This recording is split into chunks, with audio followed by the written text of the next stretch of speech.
അപ്പൊ നമുക്ക് നോക്കാല്ലേ? ആരാണ് ചോദിച്ചത്? ഏത് നിക്കണ കണ്ടില്ലേ? അത് വാഴയമ്മത്തായിട്ടാ. ഡീനെന്ന് പറയുന്ന നാരായണൻ എന്ന് പറയുന്ന പോഴനും വാഴയുമായ വ്യക്തിയെ പറ്റി കൂടുതലൊന്നും ഞാൻ പറയാൻ ആഗ്രഹിക്കുന്നില്ല.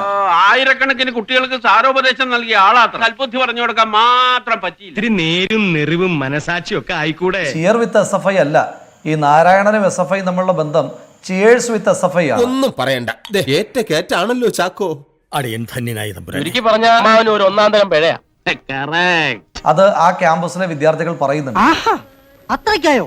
നീ നോക്കിക്കോളാ, ഇനി ഒരു നിമിഷം ഞാനിവിടെ നിൽക്കത്തില്ല. സിദ്ധാർത്ഥന്റെ അച്ഛൻ പറഞ്ഞൊരു വാചകമുണ്ട്, എന്റെ മകനോടൊപ്പം ഇവിടെ വന്ന് ഭക്ഷണം കഴിച്ചിട്ടുള്ള പിള്ളേരാണ് അവനെ കൊന്നത്. ഭ്രാന്ത് പിടിച്ച പട്ടികൾ ചിലപ്പോ ഇങ്ങനെയാ ചോറ് കൊടുത്ത് കഴിക്കുന്ന അന്തസ് വേണോടാ, അന്തസ്. ഈ വന്നിരുന്ന് ന്യായീകരിക്കുന്ന കഴിഞ്ഞ ദിവസമാണല്ലോ SFIയുടെ സംസ്ഥാന സെക്രട്ടറി, അയാൾക്കൊക്കെ നാണമുണ്ട്.